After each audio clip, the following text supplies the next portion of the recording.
Mga ka-sounds, magla-light check pala tayo dito sa ating LPC015 na flat LED par. So, subukan natin kung gaano ba kaliwanag yung flat LED par na ito pag tinest po natin sa gabi. So, bali naka-set up na ako dito at saka gamit ko dito yung DMX512 na light controller. So, pag nag-order pala kayo nito, partner na po yung mabibili po ninyo dito na LPC015. Ito pala yung harapan ng ating LPC015 na LED par. Bali, ito po ay 54 bulb tapos kada bulb po niyan is nasa 3 watts. So, ito po yung ating light check. Ito po yung kulay red,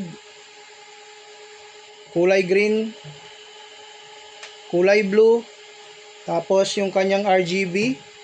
No? Full colors po tayo dito RGB ito. Red, green, and blue equals white po yan.